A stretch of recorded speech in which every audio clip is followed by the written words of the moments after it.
नमस्कार, बहुत स्वागत है आपका स्वदेश न्यूज में। मैं हूं आपके साथ अंशुल शर्मा। 4 बड़ी खबरें आप देख रहे हैं, तो आइए नजर डाल लेते हैं कि आज की 4 बड़ी खबर कौन सी है। पहली बड़ी खबर की ओर रुख करेंगे, जहां पर शपथ लेते ही योगी एक्शन मोड में नजर आ रहे हैं। योगी सरकार की दूसरी पारी का आज पहला दिन है। योगी कुछ देर में कैबिनेट की बैठक लेंगे, जिसमें मंत्रियों को विभाग बांटे जाएंगे। दूसरी बड़ी खबर मिलेंगे, जहां पर 21 मार्च को होने वाली सपा विधायक दल की बैठक आज होगी, जिसमें अखिलेश यादव को विपक्ष का नेता चुना जाएगा। जयंत चौधरी भी आज रालोद के विधायक दल की मीटिंग लेंगे। तीसरी बड़ी खबर मिलेंगे, जहां पर 2023 के चुनावी तैयारी में बीजेपी ने तैयारियां शुरू कर दी हैं। शिवराज सरकार ने पचमढ़ी में डेरा डाला हुआ है और आज से सरकार का चिंतन शिविर होगा। चौथी और अंतिम बड़ी खबर मिलेंगे, जहां पर भारत के रंगारंग खेल इंडियन प्रीमियर लीग का आज से शुभारंभ हो रहा है, जिसमें मैच में केकेआर और चेन्नई की टीमें आमने सामने होंगी। दोनों टीमें नए कप्तान के साथ मैदान में उतरेंगी।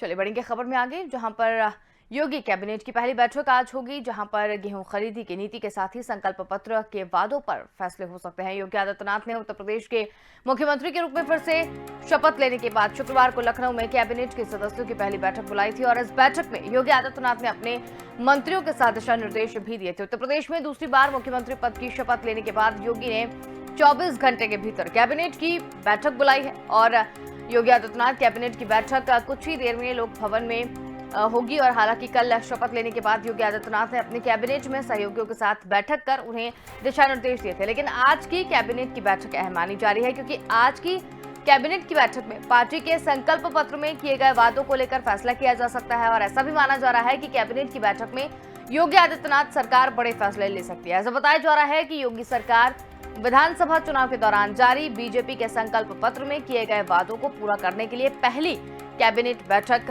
के जरिए कुछ पहल कर सकती है, जिसमें खासतौर से बेसहारा पशुओं के लिए आश्रय और किसानों को मुफ्त बिजली देने के साथ ही 60 साल से अधिक महिलाओं को सरकारी बसों में मुफ्त सुविधा देने समेत कई प्रस्तावों को कैबिनेट द्वारा पारित किया जा सकता है।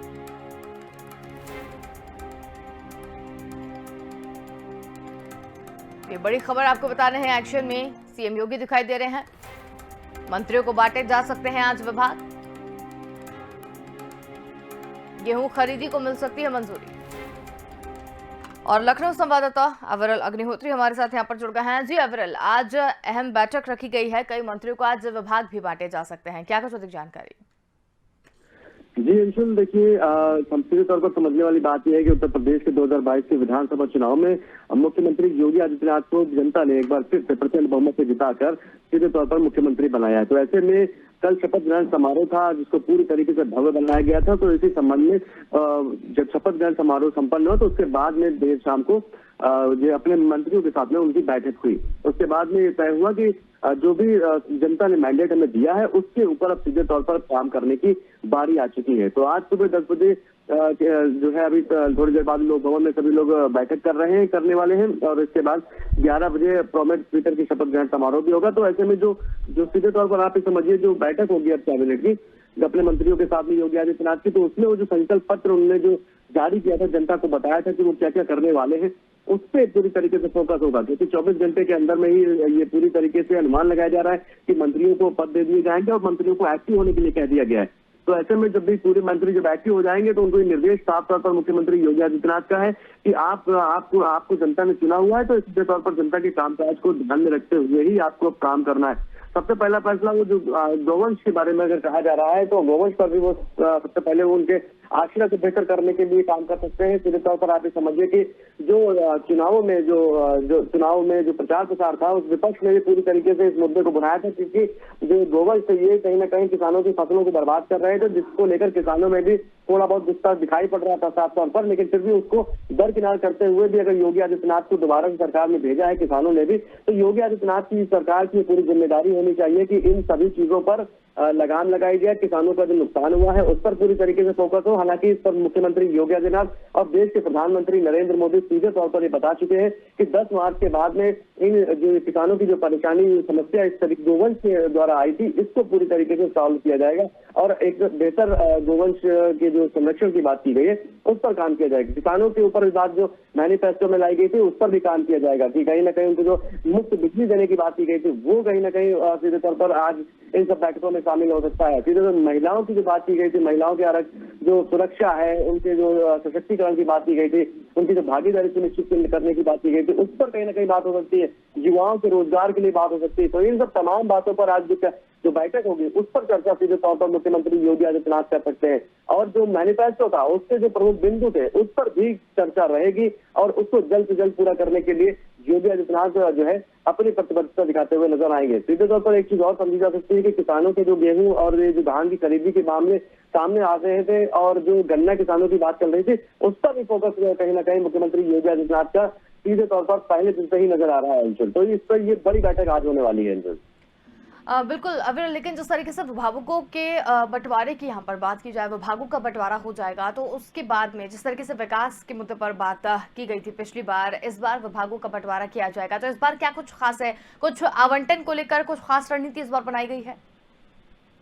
जी अंशुल, देखिए मुख्यमंत्री योगी आदित्यनाथ पहले दिन से ही फॉर्म में नजर आ रहे हैं। तो उन्होंने सीधे तौर पर ये बताने की कोशिश की है कि सार्वजनिक जीवन में पारदर्शिता और ईमानदारी बेहद महत्वपूर्ण है। कि जितने भी जो कैबिनेट के जो लोग हैं, उनको जो है पद दिया जाएगा, तो वो कहीं ना कहीं अपनी पारदर्शिता पर नजर बनाए रखें और जनता के साथ में सीधे तौर पर कनेक्ट रहे। सीधे आप ये समझिए कि जो भी मंत्रीगण प्रभारी मंत्री रूप से रहेंगे, वो उनको ये आदेश दिया जा रहा है कि आप महीने में एक बार जनपद का दौरा करेंगे, जनपद में आप जाएंगे और खुद समीक्षा करेंगे किस तरीके से काम हो रहा है, जनता से जुड़ाव सीधा रखेंगे आप। और ये इस बार नहीं चलेगा कि मतलब जो है आप जनपदों से दौरा ना करें, चुनाव के समय ही जाएं। तो ये कहीं ना कहीं अपनी जो नीतियां हैं उसको भी बदलाव करने की कोशिश मुख्यमंत्री योगी आदित्यनाथ करते हुए नजर आएंगे और अपने मंत्रियों को आदेश दे रहे हैं कि आप जो भी स्कीम लागू करेंगे, जो भी चीजें आप जनता के लिए करेंगे, तो इसमें आपको प्रत्येक माह आपको जनपदों में जाना होगा और वहां जाकर स्वयं से समीक्षा करें कि कितना ज्यादा काम हो रहा है, जनता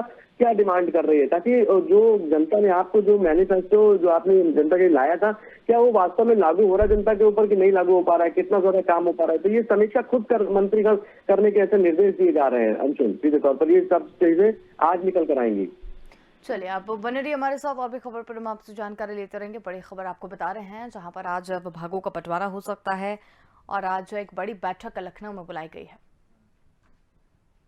एक और बड़ी खबर की ओर करेंगे, जहां पर समाजवादी पार्टी के विधायक दल की बैठक अब आज होने जा रही है। ये बैठक सपा मुख्यालय 19 विक्रमादित्य मार्ग पर होगी। आपको बता दें कि पहले की बैठक 21 मार्च को होने वाली थी, पर सामाजिक पार्टी ने विधान परिषद प्रत्याशियों के नामांकन की वजह से विधायक दल की बैठक का कार्यक्रम आगे बढ़ाया है। इस बैठक में समाजवादी पार्टी के राष्ट्रीय अध्यक्ष और पूर्व मुख्यमंत्री अखिलेश यादव मौजूद रहेंगे। अखिलेश यादव आज सुबह 10 बजे पार्टी कार्यालय में पार्टी के नवनिर्वाचित विधायकों की विधान परिषद की मौजूदा सदस्यों के साथ बैठक की अध्यक्षता करेंगे। ऐसा माना जा रहा है कि एसपी अध्यक्ष अखिलेश यादव को पार्टी के विधायक दल का नेता चुना जा सकता है। हालांकि पहले ही कहा जा रहा था कि शिवपाल सिंह यादव या अन्य नेता सदन में विधायक दल का नेता बन सकता है। असल में अखिलेश यादव ने पिछले ही दिनों आजमगढ़ की सांसद पद से इस्तीफा दे दिया था और वो मैनपुरी की करहल विधानसभा सीट से विधायक बने हैं। लिहाजा ऐसा माना जा रहा है कि अखिलेश बीजेपी सरकार को टक्कर देने विधायक दल का नेता बन सकते हैं।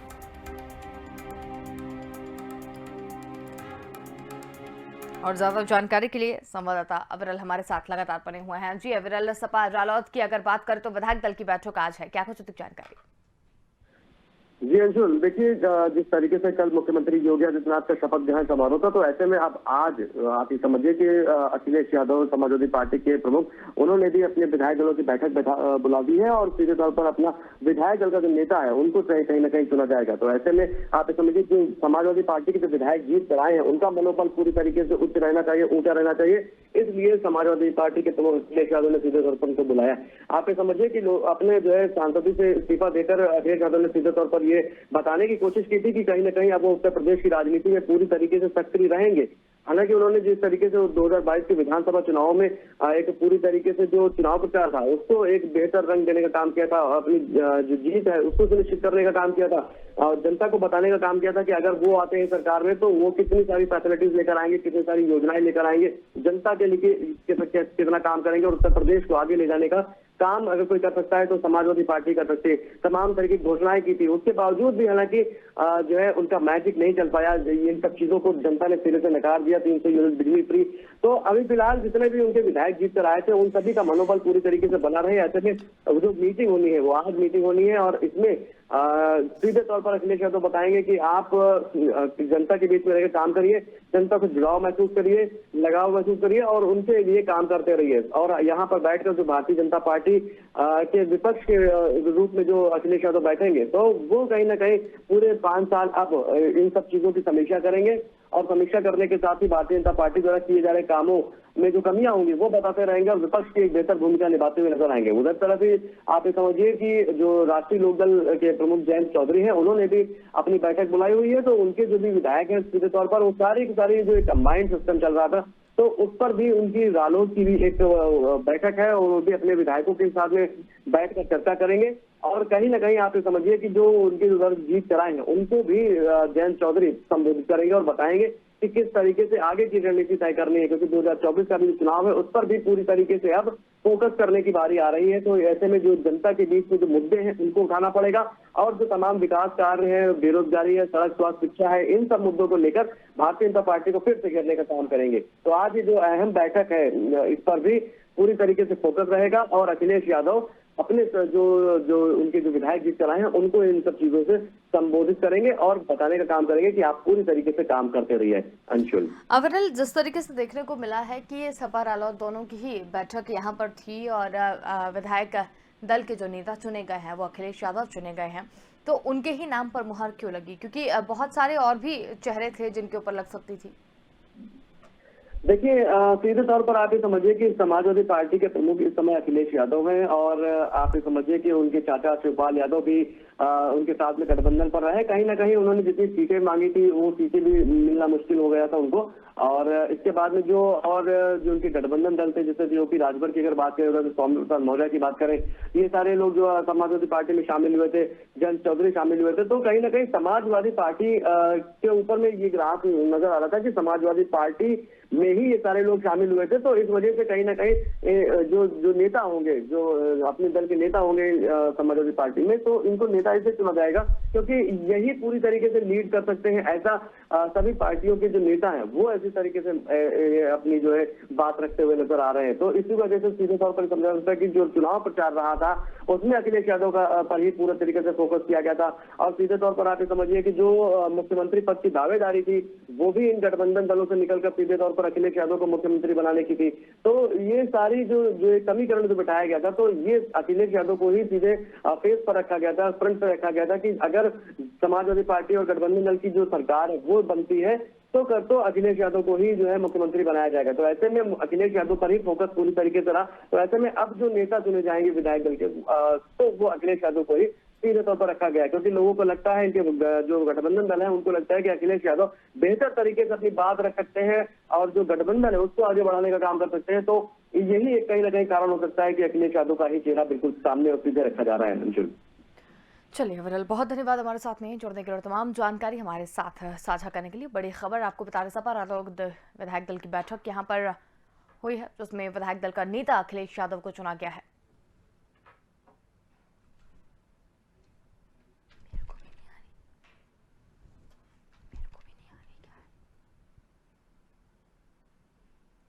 चलिए बढ़ेंगे अब खबर में आगे, जहां पर पचमढ़ी में शिवराज कैबिनेट की अहम बैठक आज है। तैयार होगा रोजगार विकास का रोड मैप। आज शनिवार 26 मार्च को मध्य प्रदेश में पचमढ़ी में बड़ी शिवराज कैबिनेट की चिंतन बैठक की जा रही है। मुख्यमंत्री शिवराज सिंह चौहान की अध्यक्षता में होने वाली इस बैठक में आज तीर्थ दर्शन योजना पर चर्चा की जाएगी। वहीं 2023 में होने वाले विधानसभा चुनाव की रणनीति तैयार होगी और शिवराज सरकार द्वारा संचालित योजना और उनके क्रियान्वयन पर चर्चा और समीक्षा की जाएगी, जिसके आधार पर विकास का रोड मैप तैयार होगा। मध्य प्रदेश को आत्मनिर्भर बनाने पर भी चर्चा की जाएगी।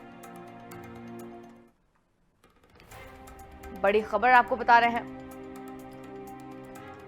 सरकार के आज के कार्यक्रम रूप भी हम आपको बता रहे हैं, जहां पर 4:30 बजे ओबीसी और सामान्य वर्ग के संबंधी विषयों पर काम किया जाएगा। 5 बजे प्रधानमंत्री आवास मकानों के निर्माण को सुचारू क्रियान्वयन के लिए अनुसूचित जनजाति और इन सब में भी क्रियान्वयन किया जाएगा।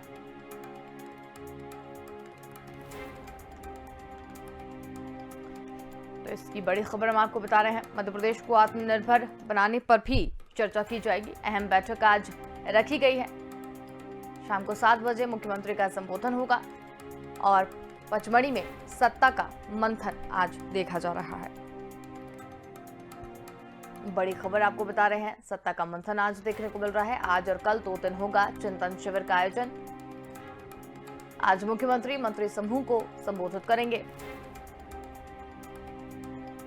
सुबह 10:30 बजे मुख्यमंत्री तीर्थ दर्शन योजना को पुनः सुचारू रूप से करने के लिए निर्देश देंगे और इसके बाद 12 बजे लाडली लक्ष्मी योजना की समिति का प्रस्तुतिकरण देंगे और उस पर चर्चा भी करेंगे। दोपहर 12:30 बजे राशन वितरण व्यवस्था का प्रस्तुतिकरण देखेंगे।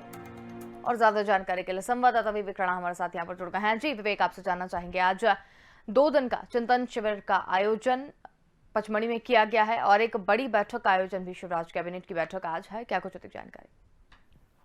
जी अंशुल, बात की जाए प्रदेश सरकार की और शिवराज कैबिनेट की, तो शिवराज कैबिनेट के तमाम जो मंत्री हैं वो पचमढ़ी पहुंच चुके हैं। मुख्यमंत्री शिवराज सिंह चौहान भी मौजूद है और तमाम मंत्रियों से वन टू वन चर्चा करते नजर आएंगे। क्योंकि बात की जाए मुख्यमंत्री शिवराज सिंह चौहान की, तो जिस प्रकार से कल रात को जब सभी मंत्रिमंडल और मुख्यमंत्री शिवराज सिंह चौहान भोपाल से पचमढ़ी की ओर रवाना हो रहे थे, उस दौरान मुख्यमंत्री शिवराज सिंह चौहान ने साफ कहा था कि मध्य प्रदेश में किस प्रकार से विकास किया जाए और साथ ही मध्य प्रदेश में जो नया जो रोड मैप है कि विकास का जो रोड मैप है वो किस प्रकार से किया जाए, जिसके लिए पचमढ़ी में सभी मंत्रियों को बुलाया गया है और चिंतन जो शिविर है वो लगाया गया है, जिसमें मुख्यमंत्री शिवराज सिंह चौहान मंत्रियों से सीधे वन टू वन चर्चा करेंगे। साथ ही पुरानी योजनाओं की बात की जाए तो कई ऐसी ये योजना है जिनका जो लाभ है वो मध्य प्रदेश की आम जनता को नहीं मिल पा रहा है, तो उस योजना का लाभ जनता को कैसे मिल पाए और साथ ही आने वाली योजनाओं को लेकर भी विचार विमर्श किया जाएगा, चिंतन मंथन किया जाएगा। क्योंकि लगातार मुख्यमंत्री इसके पहले भी बोल चुके हैं कि मध्य प्रदेश को आगे नए रोड मैप की ओर ले जाना है, नया विकास कैसे किया जाए, जिस पर लगातार मंत्रियों से सलाह ली जा रही है। और बात की जाए शिवराज कैबिनेट की, तो शिवराज कैबिनेट के तमाम जो मंत्री हैं वो पचमढ़ी में मौजूद हैं और सभी मुख्यमंत्री शिवराज सिंह चौहान को अपनी अपनी जो राय है वो तो देते नजर आएंगे। कई ऐसी योजना है प्रदेश सरकार की जो बहुत पहले बंद कर दी गई है, उन योजनाओं पर भी विचार किया जाएगा, उन योजनाओं को भी जल्द से जल्द प्रदेश में एक बार फिर शुरू किया जाएगा। जी बिल्कुल विवेक, चिंतन शिविर का आयोजन पचमढ़ी में किया गया है। 2 दिन ये चिंतन शिविर किया जाएगा। आपसे जानना चाहेंगे कि चिंतन शिविर है क्या और किस तरीके की बातें जो है वो वहां पर मंत्री और विधायकों के बीच में होंगी? बिल्कुल, चिंतन शिविर की बात करें अंशुल, तो चिंतन शिविर 26 मार्च और 27 मार्च यानी 2 दिन का चिंतन शिविर रहेगा, जिसमें शिवराज कैबिनेट के तमाम जो मंत्री हैं वो वहां मौजूद रहेंगे। और बात की जाए विधायकों की, तो जो कुछ विधायक हैं वो भी वहां मौजूद रहेंगे, जिससे मुख्यमंत्री शिवराज सिंह चौहान मंत्रियों से तो वन टू वन चर्चा करेंगे। साथ ही जो विधायक हैं, खास जो विधायक हैं, क्योंकि बात की जाए रमेश्वर शर्मा की, तो रमेश्वर शर्मा भी वहां पहुंचे हैं। तो तमाम ऐसे लोग हैं जिनसे मुख्यमंत्री Shivraj Singh Chouhan one to one चर्चा करते नजर आएंगे। साथ ही मध्य प्रदेश कैसे विकास करे और साथ ही मध्य प्रदेश के युवाओं को कैसे रोजगार मिले, इस पर भी चिंतन मंथन किया जाएगा। क्योंकि 2023 के विधानसभा चुनाव की बात की जाए तो पूरा जो रोड मैप है वो तो विकास की ओर दिख रहा है और मुख्यमंत्री शिवराज सिंह चौहान भी कह रहे हैं कि ये जो चिंतन शिविर लगाया गया है केवल विकास के कार्यों को लेकर चिंतन मंथन किया जाएगा। मगर बात की जाए मध्य प्रदेश के विधानसभा चुनाव की, तो कुछ साल यानी करीब 1.5 साल बचे हुए हैं मध्य प्रदेश विधानसभा चुनाव में और बीजेपी पार्टी यानी प्रदेश सरकार किसी प्रकार की चूक नहीं करना चाहती, जिसके चलते बात की जाए मंत्रियों के प्रभार के जिलों की बात की जाए या बीजेपी के ऐसे जो विधायक हैं उनके क्षेत्रों की बात की जाए, तो लगातार प्रदेश सरकार और शिवराज कैबिनेट लगातार ऐसे विकास कर रही है जिससे 2023 के विधानसभा चुनाव में बीजेपी पार्टी को या बीजेपी सरकार को किसी प्रकार की जो परेशानी है वो ना हो पाए। तो अब देखने वाली बात यह है कि आज से जो चिंतन शिविर है वो शुरू हो गया है। तमाम मंत्री मौजूद हैं और कई ऐसे जो मंत्री हैं जो मुख्यमंत्री शिवराज सिंह चौहान को कई सलाह देंगे और साथ ही मुख्यमंत्री Shivraj Singh Chouhan one to one चर्चा के दौरान कई ऐसी योजना है जिनके बारे में फीडबैक भी लेते नजर आएंगे। जी बिल्कुल विवेक, ये चिंतन शिविर का आयोजन तो यहाँ पर किया गया है, लेकिन चिंतन शिविर के साथ साथ सत्ता मंथन की भी यहाँ पर बात की जा रही है। तो क्या आने वाले चुनाव को लेकर भी रणनीति बन सकती है, जो अभी मध्य प्रदेश में चुनाव आने वाले हैं 2023 में? बिल्कुल सत्ता मंथन की इसलिए चर्चा हो सकती है अंशुल, क्योंकि करीब 1.5 साल बचे हुए हैं मध्य प्रदेश में विधानसभा चुनाव के। और बात की जाए दोनों ही राजनीतिक दल, क्योंकि कांग्रेस की बात की जाए तो कांग्रेस में भी लगातार मंथन का दौर देखने को मिल रहा है, और बीजेपी पार्टी द्वारा भी जो मंथन का जो दौर है वो लगातार जारी है। क्योंकि कुछ दिन पहले की बात की जाए तो बीजेपी में कुछ दिन पहले एक बड़ी बैठक रखी गई थी, और आज की बात की जाए तो शिवराज कैबिनेट के तमाम मंत्रियों को चिंतन शिविर में बुलाया गया है, जिसमें जहां प्रदेश के विकास को लेकर तो चिंता की जा रही है, साथ ही सत्ता में एक बार फिर कैसे वापसी की जाए इस पर भी विचार किया जा रहा है। क्योंकि बजट के पहले ही मुख्यमंत्री शिवराज सिंह चौहान ने संकेत दे दिए थे कि बीजेपी पार्टी के जो विधायक हैं उनके क्षेत्र में किस प्रकार से विकास किया जाए, और जो विकास कार्य रुके हैं उनको कैसी गति दी जाए, इस पर भी चर्चा की जाएगी। क्योंकि बात की जाए बीजेपी पार्टी की या प्रदेश सरकार की, तो इसके पहले भी बीजेपी पार्टी ने कहा था और प्रदेश सरकार के मुखिया शिवराज सिंह चौहान ने संकेत दिए थे कि प्रदेश में किस प्रकार से विकास किया जाए, जिसके चलते 2023 का जो विधानसभा चुनाव है उस पर बीजेपी एक बार फिर सत्ता में वापसी कर पाए। जी बिल्कुल विवेक, कौन कौन सी वो योजनाएं हैं जिसके ऊपर आज बातचीत की जाएगी? चिंतन शिविर का आयोजन तो यहाँ पर किया गया है, लेकिन 1-to-1 चर्चा भी यहाँ पर की जा सकती है। बिल्कुल अंशुल, प्रदेश सरकार की पुरानी योजनाओं की बात की जाए तो ऐसी कई तमाम पुरानी योजना है जो बंद कर दी गई है, उस पर भी विचार किया जाएगा, उस पर भी चर्चा की जाएगी। साथ ही ऐसी कई योजना है, क्योंकि मध्य प्रदेश का जो बजट है वो पेश कर दिया गया है विधानसभा सत्र के दौरान, और कई ऐसी तमाम जो योजना है प्रदेश सरकार की जो जमीनी स्तर पर लाना है, तो उस पर किस प्रकार से काम किया जाए जिससे जो योजना का जो लाभ है वो आम जनता को मिल सके, और साथ ही प्रदेश सरकार की जो तमाम जो योजना है वो किस प्रकार से आम जनता तक पहुंचे, और आम जनता को पता लगे कि प्रदेश सरकार द्वारा किन किन योजनाओं को शुरू किया गया है और किन योजनाओं का और शुरुआत करना है जिससे प्रदेश का विकास हो। क्योंकि लगातार कांग्रेस की बात की जाए, यानी विपक्ष की बात की जाए, तो विपक्ष के पास तमाम मुद्दे हैं। क्योंकि विधानसभा सत्र के दौरान भी देखने को मिला था कि रोजगार का मुद्दा, बिजली का मुद्दा और किसानों की कर्ज माफी का मुद्दा लगातार उठता नजर आया था, जिसके बाद ऐसे जो डिफाल्टर किसान हैं जिन पर कर्ज था वो प्रदेश सरकार ने तो माफ कर दिया है, मगर फिर भी रोजगार की बात की जाए या बिजली के बिल की बात की जाए तो तमाम ऐसे मुद्दे हैं जिसको लेकर विपक्ष लगातार हमलावर है, जिसके चलते ये जो चिंतन शिविर रखा गया है 2 दिन का, उसमें तमाम विषयों पर चर्चा की जाएगी। साथ ही 2023 के विधानसभा चुनाव के रोड मैप पर भी चिंतन मंथन किया जाएगा। जी बिल्कुल विवेक, चिंतन शिविर में आयोजित तो किया गया है, इसमें तमाम कई मुद्दे हैं जिन पर बात की जाएगी, चाहे लाडली लक्ष्मी योजना हो या वृद्धावस्था पेंशन की योजना हो, उन पर भी बात की जाएगी। प्रधानमंत्री आवास योजना पर भी बात की जाएगी, लेकिन प्रधानमंत्री इस पर मुख्यमंत्री संबोधित भी कर सकते हैं। तो ये मुद्दों को किस तरीके से सुचारू रूप से फिर से शुरू किया जाएगा? अंशुल, बात की जाए केंद्र सरकार की योजना की, खासतौर पर प्रधानमंत्री आवास योजना की बात की जाए तो लगातार प्रधानमंत्री आवास योजना मध्य प्रदेश में देखने को मिल रही है, और मुख्यमंत्री शिवराज सिंह चौहान कुछ दिन पहले ही जो हितग्राही हैं उनको इसका लाभ देते हुए नजर आए थे। एक बार फिर केंद्र सरकार की तमाम योजनाओं को कैसे जमीनी स्तर तक पहुँचाएं, साथ ही आम जनता तक पहुँचे कि केंद्र सरकार द्वारा किन किन योजनाओं को शुरू किया गया है जिससे आम जनता को लाभ मिले। साथ ही प्रदेश सरकार की तमाम ऐसी योजना है जो आम जनता तक नहीं पहुंच पाई है, उसको एक बार फिर कैसे पहुंचाया जाए, इस पर चिंतन मंथन किया जाएगा। क्योंकि शिवराज कैबिनेट के मंत्रियों की बात की जाए तो सभी मंत्री वहां मौजूद है, और कुछ देर बाद मुख्यमंत्री शिवराज सिंह चौहान सभी मंत्रियों से 1-to-1 चर्चा करते नजर आएंगे। जी बिल्कुल विवेक, बहुत धन्यवाद हमारे साथ में जुड़ने के लिए, तमाम जानकारी हमारे साथ साझा करने के लिए। एक और बड़ी खबर की ओर करेंगे, जहां पर इंडियन प्रीमियर लीग 2022 सीजन का आगाज आज से होने वाला है। कोरोना के बीच फैंस को लेकर भी स्टेडियम में एंट्री दी गई है। भारतीय क्रिकेट टीम को मोटे दाम और नई पहचान दिलाने वाले IPL 10 टीम के साथ स्वदेश ने अपना रंग बिखेरने के लिए तैयार है। टूर्नामेंट का फाइनल मुकाबला 29 मई को खेला जाएगा। Opening match defending champion Chennai super Kings यानी CSK और पिछले साल के उपविजेता कोलकाता नाइट राइडर्स के बीच होगा, और ये मुकाबला मुंबई के वानखेड़े स्टेडियम में शाम 7:30 बजे खेला जाएगा। चेन्नई की कप्तानी रविंद्र जडेजा और KKR की कमान श्रेयस अय्यर के हाथ में होगी। दोनों टीमों के लिए ये नए कप्तान हैं। वहीं 2011 के बाद ये पहला मौका है जब वर्ल्ड क्रिकेट में सबसे प्रतिष्ठित T20 ट्रॉफी के लिए 10 टीम आपस में भिड़ेंगी और इस बार लखनऊ सुपर जायंट्स यानी LSG ने गुजरात टाइम्स यानी GT के रूप में 2 नई टीमें IPL में डेब्यू करेंगी। जो नई टीमें के जुड़ने से कुल मैचों की संख्या 60 से बढ़कर 74 हो गई है और इसके बाद टूर्नामेंट 2 महीने से अधिक समय तक चलेगा। सभी टीम हालांकि लीग चरण में 14 टीम ही खेलेंगी।